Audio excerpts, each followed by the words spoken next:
boa noite para todo mundo. Aqui quem fala é a Letícia, faço parte da Septem, e hoje estamos aqui para um evento muito especial, para um evento que eu diria que é importantíssimo, que é o lançamento do nosso curso sobre peticionamento civil. Eu estava até falando mais cedo aqui para a Karine que petição, principalmente quando a gente fala de direito processual, é o principal, né? A gente é uma das principais formas da gente se comunicar no processo. E por isso a gente aqui na Septem, que gosta tanto de falar na prática, não poderia deixar de trazer um curso sobre esse tema. E para trazer esse curso, a gente trouxe uma pessoa também muito especial, um professor super gabaritado, que é o professor Ives, que ele é mestre em Direito Processual pela Universidade do Estado do Rio de Janeiro, advogado, sócio do Moreno Lima, da Mato Santoro Advogados, é professor convidado da FGV Rio, da Escola Superior da Advocacia Pública, da Universidade do Estado do Rio de Janeiro e da Fundação do Ministério Público do Rio de Janeiro. E, além de tudo isso, ele ainda é membro do Instituto Brasileiro de Processo Civil. Então, é uma pessoa que tem muita experiência prática, muita bagagem acadêmica também, para conseguir nos passar esse conteúdo da melhor forma possível e vive com o que ensina, né? Então, eu não posso, assim, não tenho dúvidas que estamos na melhor mão possível. Ives, então, por isso eu queria agradecer por você estar aqui com a gente hoje. Muito obrigada por ter aceitado o nosso convite e lecionar sobre essa matéria. E eu já quero te passar a palavra, então fica muito à vontade para trazer o que você preparou para a gente hoje. Bom, Letícia, obrigado. Primeiro, agradecer o convite e falar que a honra é toda minha. E costumo dizer que, antes de mais nada, boa noite a Karine, a Rochelle, a Natália, a Andréia, boa noite. Juliana, Adriano, 7 horas da noite, pós-expediente, todo mundo cansado, e ainda tem que ouvir um pouco de processo civil, mas eu acho que, de alguma forma, a petição e todo o processo civil em si, primeiro que processo civil, por mais que tenha civil após o processo em si, ele não tem área, né? A teoria geral do processo, ela vai levar a relação jurídica para o processo judicial. Só que muita gente confunde, Letícia e a todos, muita gente confunde que a petição, a forma de peticionar, com muito conteúdo numa petição. Na verdade, muito conteúdo deve ser para quem peticiona internamente, para que ele saiba o conteúdo que ele vai escolher na hora de colocar no processo, na hora que ele vai levar ao juízo aquele bem jurídico que se pretende tutelar. Porque, vejam, eu costumo dizer que petição longa está errada. Se você pegar uma petição, e aqui vocês vão perceber, no decorrer dessa exposição, que eu não faço muito jogo da boa vizinhança. Eu falo o que eu penso de forma direta e objetiva no que eu me proponho a fazer. Quando eu desde o primeiro período de estágio, eu estagiei em escritório e eu sempre quis ser advogado. Então, eu nunca tive caminhos, nunca tive dúvida do que eu queria. E eu sempre faço uma reflexão de pegar a minha primeira petição daquela ação de consumo para a minha última petição, de uma petição inicial, quando hoje aqui a minha equipe, de alguma forma, ela já tem um pouco o que eu pretendo, né, naquela petição, e eu vejo a diminuição da quantidade de páginas e a manutenção daquele esqueleto para trazer ao juízo o que eu realmente quero. Gente, demandar é demandar com responsabilidade. Demandar é demandar com cuidado. O processo judicial, a gente tem que precisamos entender, e deve ficar muito bem claro, que ensinar a peticionar e trazer elementos de petição é, antes de tudo, saber o que você está falando. E aí, eu sempre dou como exemplo do mais simples para o mais complexo. Muita gente faz o contrário, do complexo para o mais simples, mas vejam, se eu trago uma ação de consumo, por exemplo, e eu vou e eu escolho o juizado para peticionar, escolho o avara civil para peticionar, a diferença entre a minha petição entre um e outro, ela deve ser a mínima possível, mas os requisitos formais, eles devem ser cumpridos. E o código, tão preocupado com isso, ele já vai no seu artigo 319 e fala, olha, os requisitos da petição inicial são esses. E aí eu já faço uma pergunta para vocês, por que a gente inventa e acrescenta mais? Por que nós acrescentamos requisitos? Por que nós invertemos a ordem? Por que nós citamos artigos? Eu acho uma afronta e uma ofensa ao juiz ao receber uma petição, seja ela inicial, no decorrer do processo, em que a parte cita um artigo do Código do Processo Civil. Citar é uma coisa, descrever o artigo é outra. Eu falar, venho através do artigo 6º, princípio da cooperação, mas descrever o artigo não faz sentido algum. Porque o juiz, quando ele faz o concurso dele, ele estuda o Código do Processo Civil. É diferente, todavia, quando eu vou falar sobre uma ação específica da saúde que tem uma resolução da ANS, que eu preciso argumentar, trazer um enfeite para aquela petição e demonstrar ao juiz que não está, de alguma forma, de forma corriqueira aquele ato, e eu cito aquele regulamento. Então, antes de mais nada, aprender a peticionar é saber o direito material que se pretende, saber onde eu vou peticionar. Eu vou dar um exemplo. Eu sou sergipano, mas eu moro no Rio de Janeiro há 10 anos, e eu, de alguma forma, eu lido com mais ou menos 13 sistemas no Brasil, né? Do ESAGE, PJE, sistemas próprios de tribunais, EPROC. Então, veja, cada sistema tem sua nuance. Da mesma forma que cada processo ele vai ter varas especializadas ou não. Então, o que é que eu mais vejo? O que eu mais vejo é que o curso pretende abordar. E veja, eu podia falar 100 horas de peticionamento, podia falar 200 horas de peticionamento, mas eu acho que o norte faz com que você tenha primeiro aquele primeiro sopro de incentivo para você conseguir, como é que eu posso dizer, trazer elementos para você estruturar o que você pretende naquela petição. Então, vamos lá. Gente, quando eu penso, estou até olhando aqui, quando eu penso em peticionar, quando eu penso em trazer ao processo o meu problema, eu tenho que entender o seguinte, hoje, tem até um sociólogo polonês, chamado Bauman, que já é falecido, que ele falava da modernidade líquida, e que hoje é tudo líquido, a gente tem as informações instantâneas. E eu fico impressionado, e aí me desculpem a franqueza, e seja do estudante de direito até o advogado com 30 anos de experiência, ele achar que a petição dele é mais importante que a do colega para ele falar 30, 40 páginas na petição inicial. Então, o peticionamento não é dizer o direito somente, é saber como dizer o direito. Então, para a gente peticionar, para a gente se enquadrar, para nós entendermos o que precisa ser feito, a gente precisa entender que nós não podemos achar que somos melhores que os outros. Então, a petição inicial, que está nos seus artigos 319, e também no curso eu coloco a execução de título extrajudicial, que também é uma petição inicial, que é diferente do cumprimento de sentença, tem requisitos específicos e diretos que é possível, ao peticionar, escolher elementos primordiais. Então, vejam só.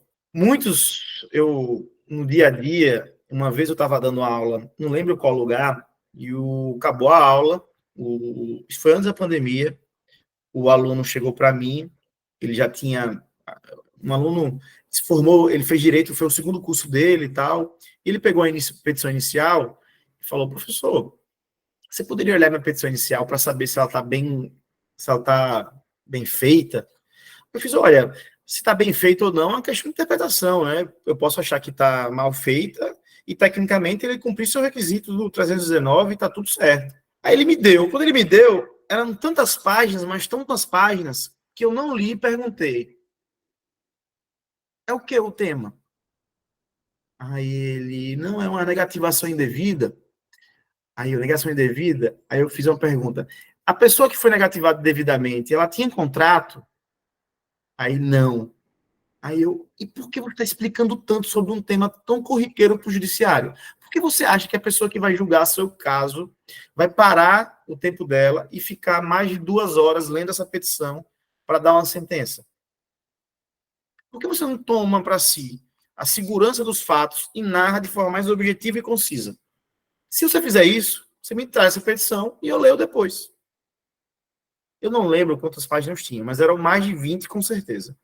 E aí, o camarada trouxe a petição depois, tinham 15 páginas mais ou menos. Eu li, eu faria menor, mas é questão também de... Questão seguinte, tecnicamente a petição pode estar apresentável, tecnicamente a petição pode estar cumprindo os requisitos, tecnicamente a petição ela não precisa de emenda depois. Mas o fato é, eu quero aprender a peticionar de uma forma estratégica ou eu quero peticionar para cumprir os requisitos de 319 e tudo bem. Porque uma coisa é certa, a petição, ela não tem que só cumprir os requisitos. Se você quer só isso, então é só realmente fazer o checklist do 819. Ela é além disso. Ela é a sua forma estratégica de divulgar aquele direito que você busca tutelar. No exemplo desse nosso colega, ele, fulano, teve seu nome escrito no rol de maus pagadores, que é o exemplo clássico de qualquer livro, do mais complexo ao mais simples. Nunca teve contrato com com o réu negativou ele indevidamente e, portanto, requer a declaração da inexistência do débito, combinada com dano moral, mais a obrigação de fazer para retirar o nome dele do SPC, um exemplo de pedido. E aí, com um exemplo simples, a gente consegue entender, primeiro, a competência que o juiz é dirigida, se não tem prescrição, decadência, se há um ato ilícito que pode ser reparado pelo Poder Judiciário, se há possibilidade de tutela provisória, lembrando que tutela provisória é gênero, que desse gênero decorre a de urgência e evidência, e só um cuidado que dói no olhar. Tutela de evidência é diferente da tutela de urgência. As pessoas botam tutela de evidência e urgência, e mais o mesmo pedido. Gente, o que diferencia o dia a dia é a técnica mais cuidadosa. Veja, eu posso errar, vocês podem errar, mas é que nem aquela música, errar tentando acertar, né? Então, um cuidado que a pessoa tem que ter, eu acho que é fundamental, como é que eu posso dizer, para que alguns erros e alguns enfrentamentos do Poder Judiciário sejam evitados. E aí, não adianta depois chegar para a pessoa e chegar como muitos colegas fazem, falam assim, olha, o juiz é muito rígido, ele mandou emendar a inicial. Olha, veja só, peticionar é uma arte, né? Você vai evoluindo sempre. Eu não trabalho com contencioso de massa, que é aqueles processos mais volumosos, etc, etc. Mas eu adoro quando do outro lado tem alguém no contencioso de massa que eu falo, um exemplo simples, esse contrato não foi cumprido, supondo que não é consumo, tá? Esse contrato não foi cumprido porque descumpriu essa cláusula. Aí a contestação vem com todas as cláusulas que não, ele não... E a contestação fala sobre tudo e não fala sobre nada. E aí você, em réplica, rebate falando, olha, praticamente o réu confessou.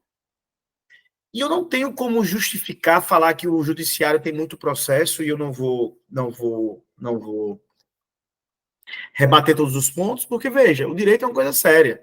Se no dia a dia, muitas vezes, algumas situações são deixadas de lado, não quer dizer que isso tem que ser uma regra. Então, quando eu falo, quando eu esbocei esse curso, qual era o meu objetivo? Que é aí que eu trago para vocês.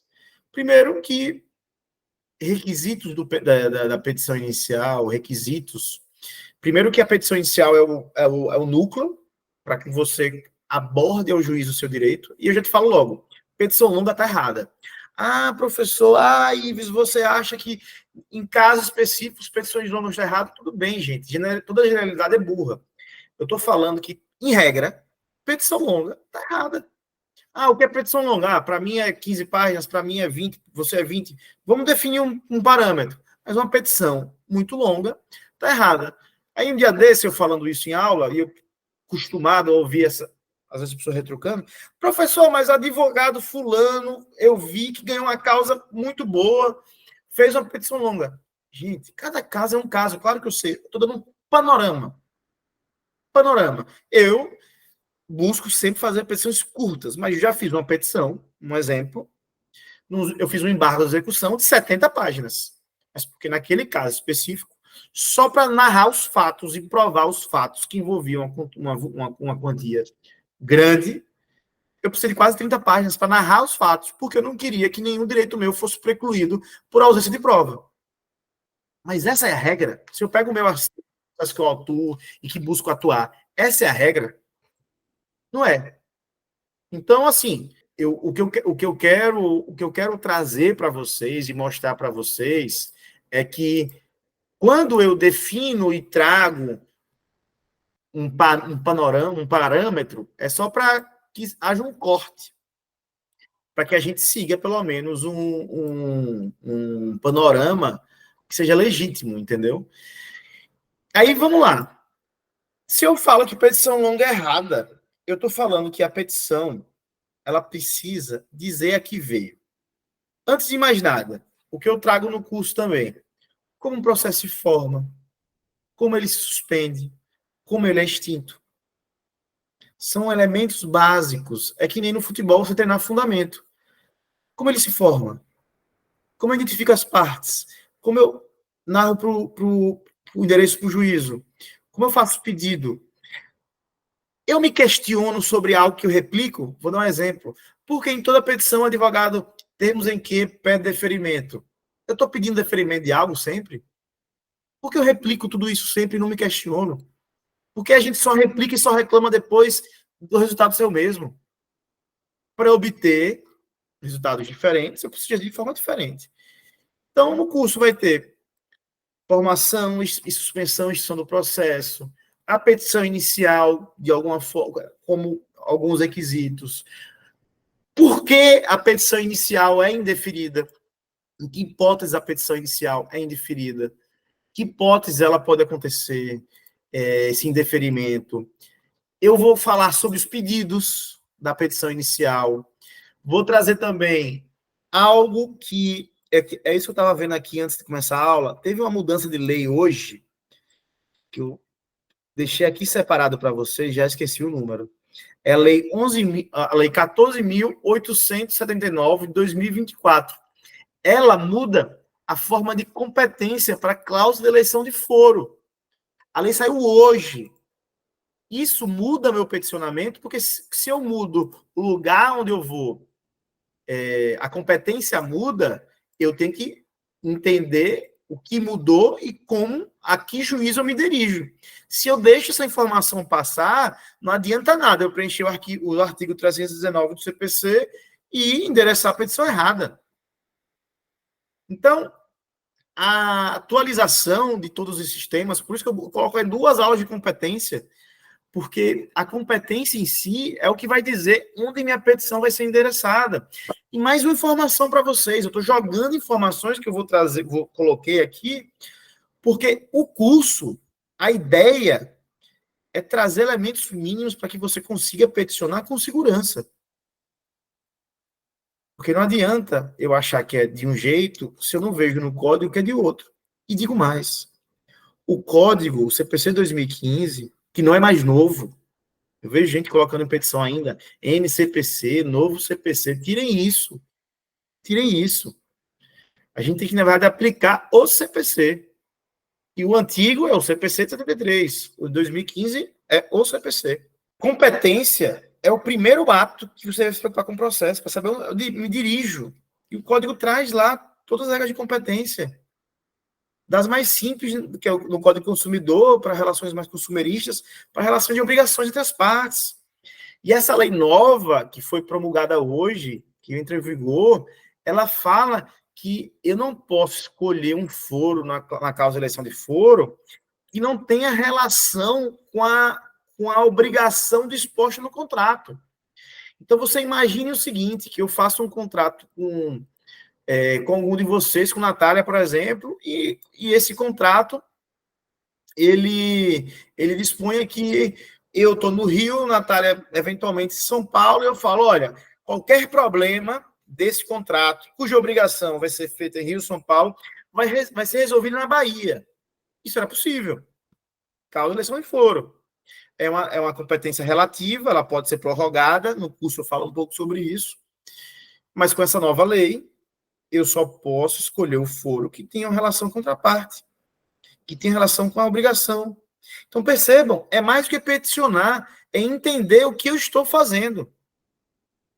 Além disso, o valor da causa, gente, acabou essa história, R$ 1.000 para valores meramente fiscais, que ninguém sabe que fins fiscais são esses.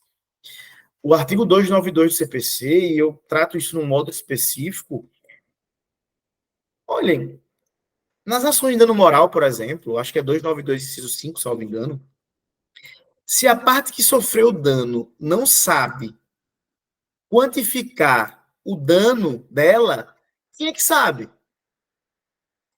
Então, não é em valor a ser arbitrado pelo juízo. Entendeu? Você tem que indicar o dano. Então, valor de R$ 10.000 de dano moral. Óbvio que isso vai ter uma relação também com o valor da causa, custa judiciária, taxa judiciária. O que eu quero dizer é o seguinte, que o peticionamento, seja ele inicial, no decorrer do processo, como contestação, réplica, petições que eventualmente vão seguindo o curso do processo, o fundamental é que você saiba gerir as informações que você coloca. E o valor da causa é importante. Eu canso de impugnar o valor da causa errado de advogado. Sabe por quê? Vou dar um exemplo. Eu tenho uma ação agora de um cliente que o autor, eu estou pelo réu, e o autor é beneficiado de gratuita. Aí ele botou R$ 1 milhão no valor da causa. A causa vale 100 mil, ele botou 1 milhão. Porque ele é beneficiado de gratuita, e se pagar não vai ter muito impacto. Em outro caso, semelhante, o cliente não é beneficiado da justiça gratuita e colocou o valor da causa R$ 10.000. Se eu aceito aquele valor da causa, não falo nada, o juiz julga, mesmo que favorável para mim, os meus honorários vão ser arbitrados sobre o valor da causa arbitrado. Então, se for marcar 10%, 10% de 10 mil. Mas se eu falo que aquele valor da causa está errado e é 100 mil, 10% de 100 mil é 10 mil. Então, eu estou falando de uma estratégia de peticionamento na sua impugnação que vai levar, inclusive, os honorários advocatícios. Isso ninguém percebe. Agora, no Brasil que temos, e a forma de peticionamento, você tem que entender a jurisprudência local. Não adianta só a gente se valer dos precedentes do 927 do CPC, do 926. A gente tem que entender a jurisprudência a local. Porque, veja, quando a gente entende o impacto que é o valor que você vai escolher. Quando você, ao ajuizar uma ação, e você traz uma cor, traz um valor, traz uma situação que você não se justifica no código, você fica refém depois.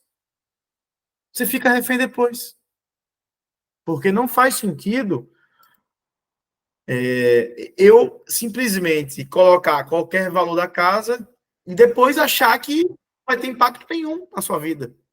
Então, eu também trago no curso, olha no valor da causa, tutela provisória, eu falo um pouco da tutela provisória, a forma que você inverte o ônus do tempo no processo, o que você traz para de alguma forma, você traz uma resposta no início do processo, você inverte esse ônus para que o bem jurídico seja tutelado naquele momento. Então, esse peticionamento da tutela de urgência é muito importante para ter aquele bem jurídico tutelado. Porque percebam, gente, o enquadramento dos requisitos do 294 do CPC, ele é bem objetivo, probabilidade do direito e perigo na demora. Por que eu vou inventar mais 37 mil outros? Eu já vi uma petição tutelada de urgência com 15 páginas. Só o pedido tutelado de urgência. Parece que não é urgente. Se eu explico, demora tanto a explicar, não é urgente. Essa forma de peticionar é importante. Outra coisa. Além disso, eu trago também como contestar, a forma de contestar, a forma que eu peticiono a contestação, olhando o 337 do CPC, a ideia das alegações preliminares, estratégias de como você trazer esses elementos todos. Porque, vejam, não é só ajuizar a ação, é saber como contestar e saber como trazer elementos que, de alguma forma, eles complementem, eles tragam para vocês situações que não concordo com o direito do autor, mas, na verdade, o autor não vai ter, porque, veja, só um detalhe aqui que é importante. Na petição inicial, o autor disse isso, disse X. Quando o autor disse X, ele disse aquilo ali, mas ele não provou nada. Na contestação, eu tenho que falar, olha, o autor, por mais que o autor tenha alegado, ele não provou. E eu só posso entrar e juntar documento depois, se eu comprovar que eu não pude fazer no primeiro momento que eu juntei o processo. E aí já notem, o artigo 437 do CPC. Juntar de documento não é de qualquer jeito. Não é, como é que eu posso dizer? Não é feira, como diz na minha terra. Não é feira. Não posso chegar aqui juntando. E olhem, isso envolve peticionamento, porque, veja, eu vejo muitos colegas peticionar, juntar documento de forma errada, o juiz fecha os olhos, mas se você não impugna e não sabe que não pode, não adianta nada. Não adianta nada. Além disso, eu também trago um pouco do cumprimento de sentença e da execução de título executivo extrajudicial. Porque eu acho que temos que diferenciar que o cumprimento de sentença não é uma petição inicial. O cumprimento de sentença não é uma petição inicial. O cumprimento de sentença, ele é um mero requerimento. E como mero requerimento, ele não precisa dos requisitos da petição inicial. Mas veja, por que o cumprimento de sentença é um mero requerimento e a execução de título executivo extrajudicial é uma petição inicial? Se ele, no final, busca a mesma coisa, no caso de obrigação em dinheiro, fazer com que o devedor pague. Então, por exemplo, eu tenho um título executivo judicial, requer um cumprimento de sentença. Já tive uma sentença transitada julgada. Eu tenho um título executivo extrajudicial, eu ajuizo a execução de título executivo extrajudicial. Olhem só. Título judicial, título executivo extrajudicial. No título executivo extrajudicial, eu não tive devido processo legal anterior. Então, eu preciso ajuizar a execução. É por isso a petição inicial, os requisitos da petição inicial, que aí vão ter, além do 319, os requisitos do 798 e 799 do CPC. No cumprimento de sentença, eu já tenho a qualificação das partes, eu tenho tudo. Só o dispositivo da sentença que eu vou executar. Deu para entender? Então, peticionar também é entender a finalidade do instituto. Porque não adianta eu falar qualquer coisa, tá? E aí, eu também trago, que eu também acho importante, por isso que eu tentei, de alguma forma, dividir nessas 14 aulas, esses módulos, para que eu pincelasse alguma coisa, as defesas do executado, seja na impugnação, cumprimento de sentença, seja nos embargos à execução, porque também, assim como o cumprimento de sentença é um mero requerimento, os embargos à execução, o embargo à execução, por outro lado, não é. Os embargos à execução é uma ação autônoma e a impugnação é uma defesa dentro do cumprimento de sentença. Só que os embargos de execução formam um processo próprio e a impugnação do cumprimento de sentença é no mesmo processo. Então, eu acho que para com você entender, porque veja, eu já vi muita gente embargar a execução quando era para impugnar o cumprimento de sentença. Então, assim, isso é importante para que não haja, por exemplo, muitas. O pessoal entra com a execução e, ao se defender da execução, o cara protocola os embargos dentro da execução, quando na verdade tem que ser separado. E eu trago isso. Peticionar é saber onde peticionar. Então, assim, quando você olha a forma que é feito, você se confunde, você perde prazo, você causa prejuízo ao seu cliente. Então, esse peticionamento, especialmente também na execução, nos embargos da execução, é algo que eu vejo com muita frequência errada. Então, eu tento trazer no curso, tento trazer todos esses elementos da forma de peticionamento cível, trazendo alguns fundamentos básicos, como competência, valor da causa, por que a petição inicial é indeferida, porque, de fato, pessoal, o que eu vejo é desesperador. E eu não falo isso feliz, não. Eu falo triste mesmo. Porque, como eu falei, eu posso fazer uma petição inicial. Um dia desse eu recebi uma emenda à petição inicial porque eu não coloquei o endereço eletrônico. Eu acho que foi um preciosismo do juiz, mas eu sempre coloco. Nesse caso, eu não coloquei. Tudo bem, eu acrescento, não tem problema nenhum. Mas se eu sei que um juiz pode entender que eu tenho que colocar, por que eu não coloco antes? E está lá no 319, então foi um erro meu. Qual o problema disso? A gente está aqui para errar menos, não é para só acertar também, né? Porque eu acho que a vida impõe a gente também algumas escolhas, e algumas escolhas podem levar aos erros, e os erros que sobrelevam a gente a outro estágio e outro perfil para que o nosso peticionamento, o nosso trabalho seja melhor. Então, eu tenho que trazer no curso essas situações que, de alguma forma, ajudem vocês nesse dia a dia, nessa forma de, de, de peticionar, de compreender o processo, porque o processo não é algo em si mesmo. O processo é um procedimento em contraditório que traz às partes o dever de cooperar entre si e não cooperar fingido, é cooperar na busca de uma resolução, de uma resolução com mérito. O processo busca uma sentença de mérito e não sem resolução de mérito. Então, o juiz também é testado e é instigado a resolver o processo com mérito. As normas fundamentais do processo, no artigo 1º ao 15, ajudam vocês de alguma forma, compreender isso. Então, eu acho que o peticionar estratégico, o peticionar com fundamentos básicos é mais importante do que qualquer outra coisa. E uma regra número 1, não ache que a sua petição é mais importante do que o advogado, do que o outro caso que está do seu lado. Acho que ela é tão importante quanto.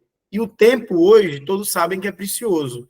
Então, quanto menor forma de se expressar você adeque na sua petição, seja ela inicial, seja ela réplica, contestação, petições de prova, alegações finais, recursos, você vai conseguir alcançar a atenção de quem se espera para dar aquela decisão. Quando você lê sua petição, você tem que, primeiro, entender o que você está falando. A pessoa que está lá cheia de trabalho vai entender o que você está falando? Porque é isso, no final do dia, que importa. Então, a ideia do curso, de alguma forma, é trazer esses elementos básicos que vai dar início à elaboração de petições para vocês. Então, eu acho que ao que se pretende, o curso ele vai buscar um pouco isso. E aí, Letícia, eu até me coloco aqui à disposição para, se alguém tiver alguma dúvida ou quiser fazer alguma pergunta, eu estou aqui à disposição para vocês, tá bom? Maravilha, professor. Pessoal, queria abrir para perguntas. Alguém tem alguma dúvida?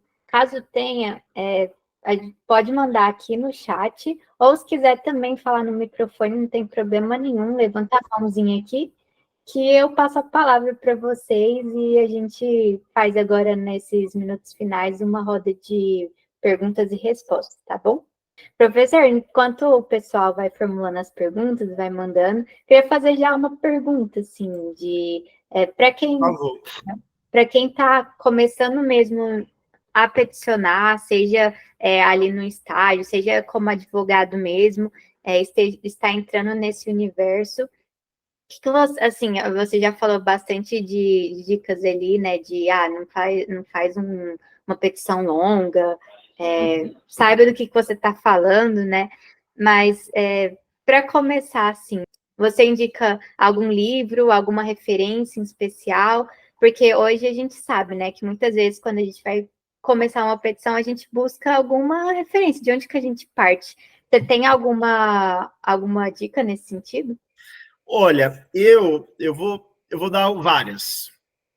Eu acho que a petição em si, a forma de peticionar, todos os modelos prontos, que tem livros até com modelos prontos, eu acho que não é tão bom para pegar, porque você vicia até a sua própria forma de argumentar.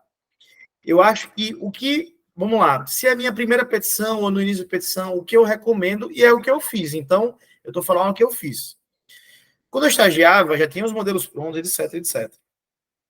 Quando eu fazia as minhas petições, eu pegava uma página do Word em branco. Inclusive, eu faço até hoje. E eu vou dar um exemplo. Eu fiz semana retrasada uma petição para o meu irmão. Meu irmão teve um problema de consumidor simples, aí eu ia passar para alguém fazer no escritório e acabei fazendo. Ele me cobrando, que você esquece, dia a dia. Aí eu, página do Word, excelente, ao juízo do direito do São Paulo. Eu moro no Rio, ele mora em São Paulo. Qualifiquei as partes, pesquisei CNPJ do réu, fatos, causa de pedido, 6 páginas. Então, eu acho que isso você não vai encontrar no livro em si. Eu acho que isso é muito particular. Mas o livro que dá um norte de elementos para você colocar na inicial, o livro do professor Daniel Amorim Neves. É um livro que é muito utilizado em concurso, mas eu gosto muito dele porque ele é advogado. Então, ele, de alguma forma, ele traz todos os elementos que devem conter na petição inicial. Inclusive, o tópico do sumário dele de petição inicial, muito bom. Um livro mais aprofundado, de uma forma mais até que busca a natureza, é o livro do professor Fred Didier. O professor do Fred Didier também é um livro muito bom. O livro do professor Humberto Dalla também é um livro muito bom que vai te ajudar ao preenchimento de alguns requisitos, os requisitos da petição inicial.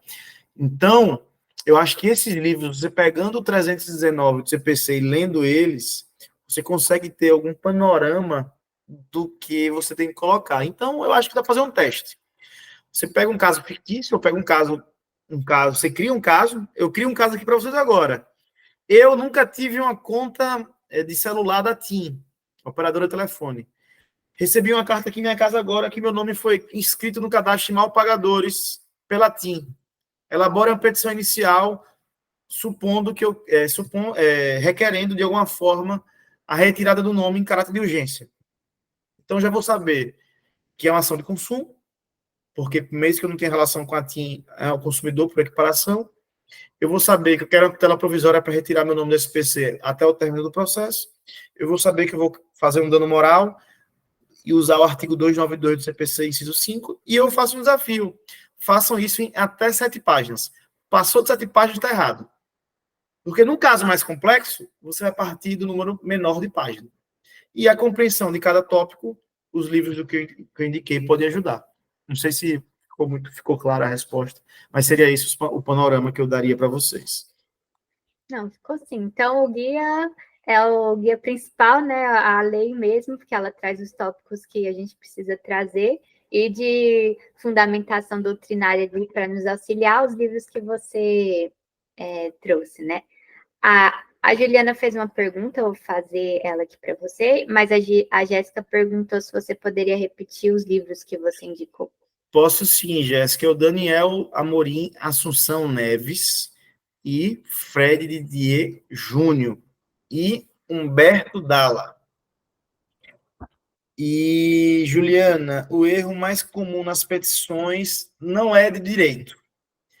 O erro mais comum nas petições é de ser prolixa. As petições são longas.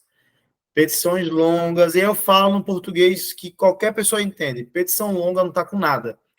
E aí, eu recebo muita crítica disso, eu não tenho também medo de crítica, mas se você achar que a petição longa está certa, está errado.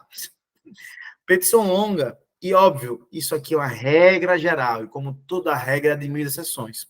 Quem ouvir alguém afirmando, como eu estou agora, que está errado, e falar, mas tal caso poderia ser longo. Claro que poderia. Aqui é a regra. Quer que eu fique trabalhando as exceções? Então a gente vai fazer aula de exceções. Aqui é a regra. E aí a regra a gente tem que se pautar. Vamos ser maduros também. A gente tem que entender que a regra geral, muitas vezes, quantas vezes aqui a gente já se deparou com situações específicas. Então, quem está começando ou quem não está começando, o que tem que ter em mente, regra número 1, escreva de forma objetiva e concisa, observando os requisitos da lei.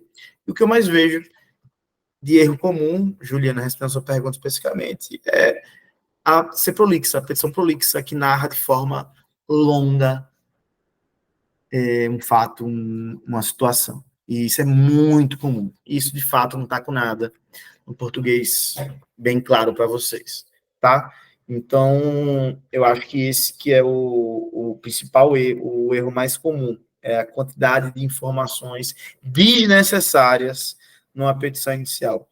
E aí, dentro de vocês mesmos, pegue a sua última petição que você fez, se não fez, pegue algum modelo. Olha, tem gente que acha que petição longa é lindo e tem gente muito boa que acha que petição longa é lindo, mas eu não acho. Eu fico muito feliz em não achar. Então, uma pessoa que acha que uma petição que deve ser simples, longa, hoje, olha, o CNJ, tá, junto com o STF, está propondo linguagem simples. Linguagem simples também tem um reflexo na quantidade de páginas, porque não adianta se ficar... outra coisa, nunca citem e descrevam os artigos do código. Segundo o artigo CPC tal, 2 pontos, aí copia e cola o artigo. Pelo amor de Deus, não façam isso.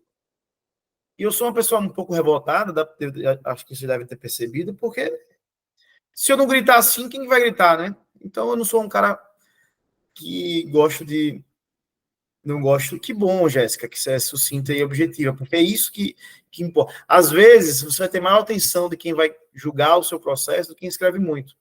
Eu, uma vez, não posso nem falar muito isso, porque uma vez eu peguei alguns processos de um colega, ele, não consigo mais tocar esse processo, quanto é que você me cobra, tal. Eu peguei. Nossa, foi um sacrifício para eu entender. Então, assim, nem a gente, às vezes, é pago para fazer isso, a gente tem... Então, eu acho... E olha, uma vez, até só para não também ser injusto, uma estagiária minha muito boa, que hoje é advogada, trabalha lá comigo, uma vez eu fiz um recurso, confesso a vocês, e ela falou, Ives, está muito simples esse recurso, está muito simples. Posso acrescentar algumas coisas, porque eu acho importante. E ela acrescentou, e quando eu olhei, eu vi que valia a pena. Então, veja, estou partindo da minha regra geral. Tem exceções que são específicas, certo? Estou vendo aqui Karine. Sobre o seu exemplo de petição, a operadora tinha, dependendo da situação, cabe a indenização para inclusão de forma indevida no nome. É o chamado dano em re ipsa, que é quando você negativa seu nome e já há o entendimento que esse dano que essa situação é indenizável. Então, você pode pedir indenização para aquilo. Cada estado varia a forma de indenização. Então, além do pedido da retirada do nome do rol de mal pagado, do rol restritivo, há também indenização por dano moral. E aí, Karine, você tem que sempre observar o artigo 292, inciso 5. É o autor que diz o valor do dano moral que se pretende. E eu falo isso porque no Código passado existia a seguinte expressão: em valor a ser arbitrado pelo juízo. Quero que condene dano moral em valor a ser habilitado pelo juízo. Está errado. Diga o valor que você quer de dano moral. Não tenha medo, não. Beleza? Eduarda. Hoje eu faço estágio em gabinete e algo que percebo que são algumas fundamentações, mesmo que tenha um bom embasamento, para estar estruturado erroneamente. Qual dica o senhor tem para organizar a fundamentação conforme os fatos elencados? Eduarda, é importante sua pergunta, mas ela não tem uma fórmula, digamos, pronta. Mas eu acho o seguinte, em relação à fundamentação jurídica, busque do maior para o menor, né? Quando um caso envolve Constituição, sempre busca a Constituição primeiro e depois as leis especiais embaixo. E quando, na verdade, a leis especiais, vocês tentem narrar o direito como os fatos. Então, se nos fatos eu vou descrevendo os fatos, eu embaixo no tópico do direito, em que eu vou falar sobre as fundamentações que foram do direito violado, tem que seguir uma relação lógica com o parágrafo do fato. Então, fulano descumpriu o contrato por isso e por aquilo. No direito faz o descumprimento da cláusula tal. E aí você vai separando por tópicos, porque a forma de estruturar vai obrigar ou vai incentivar que a impugnação ou o voto de quem vai julgar seja na ordem que você escolheu. E não se enganem. Quanto mais organizado for sua petição e a forma de elencar, melhor o julgamento. Agora, veja, eu confesso, Eduardo, que muitas vezes eu terminei uma petição e depois alterei a ordem dos fatos, que também é muito particular. Por isso que se eu faço de forma objetiva, eu não... veja, se eu na primeira lida não entendi tão bem, eu vou ler de novo porque é uma petição menor. Uma petição longa, se eu não entendi muito bem, eu não vou ler de novo, porque é muito longa. Então, até nisso, o aspas, erro da organização ajuda na petição mais curta. Então, eu acho que seria isso, mais ou menos. Não sei se ficou claro. Que bom, Karine. É isso. Mais alguém, gente? Eu acho que teve uma perguntinha. Ai, perdão, Karine, só para complementar, teve uma perguntinha da Juliana que eu acho que acabou passando despercebido, que ela perguntou os vícios mais comuns em relação aos requisitos fundamentais. O vício aqui é competência. Aqui, Juliana, as pessoas erram a competência. Ajuizam a ação errada e erram o lugar da competência, que eu também trago no curso, que acha que é num lugar e é no outro, ou não observam a cláusula de eleição de foro e a outra parte impugna. Além disso, CNPJ, pesquisam CNPJ de empresas que, em tese, seriam do mesmo grupo econômico e não percebem que não são.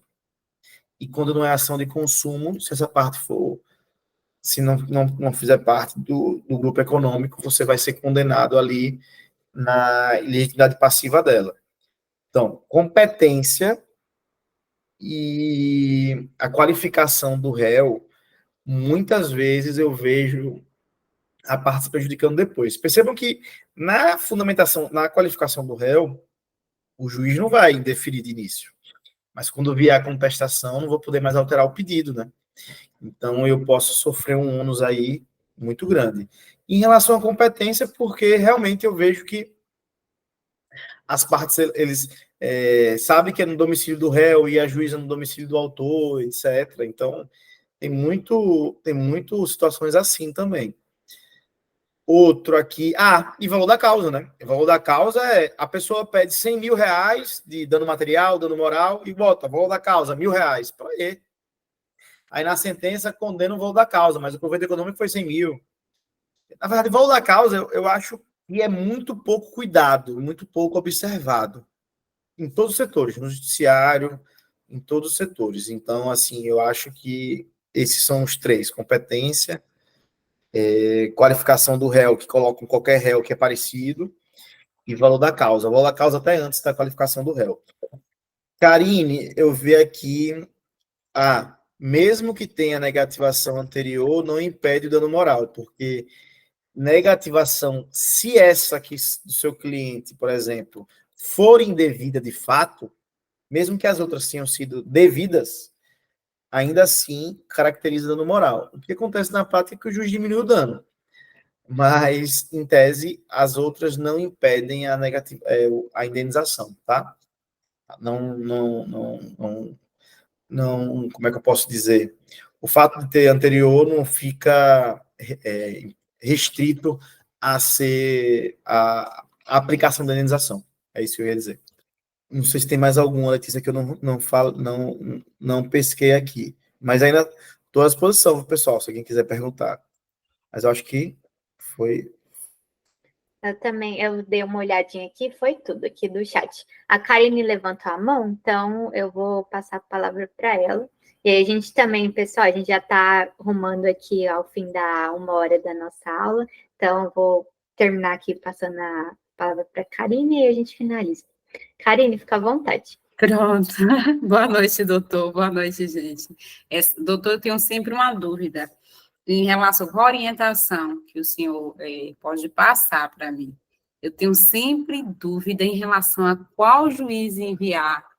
Eu fico sempre com aquela preocupação de mandar para o juiz errado. E aquele negócio, como eu faço? Me dê uma dica assim, chave, para dizer, Karine, para você não errar, faz isso. É só essa a minha pergunta. Mas qual o juízo em que sentido? Só para eu entender. Em qual vou encaminhar a petição? Para qual juízo? Para qual... Quando você vai distribuir a petição inicial, é isso? A distribuição, isso. Ah, não. Mas aí não tem... A fórmula é olhar, primeiro, se sua ação é de consumo, porque se for de consumo, você pode ajuizar no seu domicílio, né? Então, é no seu endereço, vinculado ao seu endereço. Se não for de consumo, então, primeiro, veja se a ação é de consumo, que é digamos, a regra geral. Certo. Se não for de consumo, você vai ter que abrir o seu código e vai olhar a parte. Você vai fazer o seguinte, ó, já que você tem essa dúvida e você vai pegar o artigo 42 até o artigo 63 do CPC e vai ler as situações específicas de cada caso. Mas, como regra, pela minha experiência, pense assim, se for uma relação de consumo, consumerista, eu posso ajuizar no domicílio onde eu moro. Então, vai ser naquele juízo do domicílio que eu moro. Aí, eu vou te dar um exemplo. Aqui no Rio de Janeiro, eu moro na Barra da Tijuca, por exemplo. Existe um fórum regional da Barra. Então, o juiz que eu vou me dirigir é o juiz da Barra da Tijuca. Certo.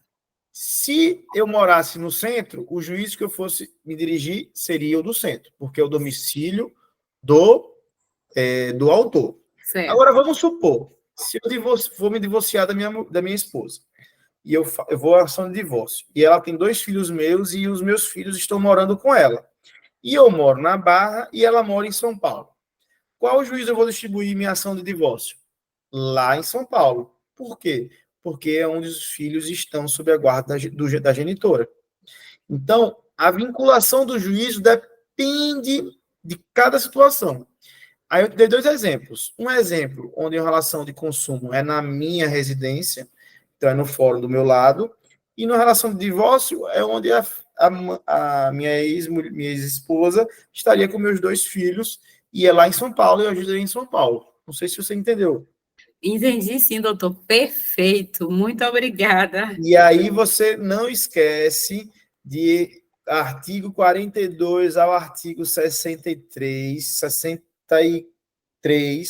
Aí você vai ler ele umas 10 vezes, uma vez por dia, e aí no 10º dia, se eu te perguntar, você vai saber mais do que eu. Eita, que maravilha. Perfeito. Tá bom? Obrigada, Tem doutor. certas coisas que não existe mágica, existem leitura. É estratégia. Entendeu? E aí, mas assim, é claro que quando você dá exemplo, fica mais fácil, né? Mas é porque eu acho competência, e eu sou bem sincero, eu acho bem difícil você entender situações específicas de competência. Eu só acho assim, parte da regra geral, e as situações específicas você olha no código.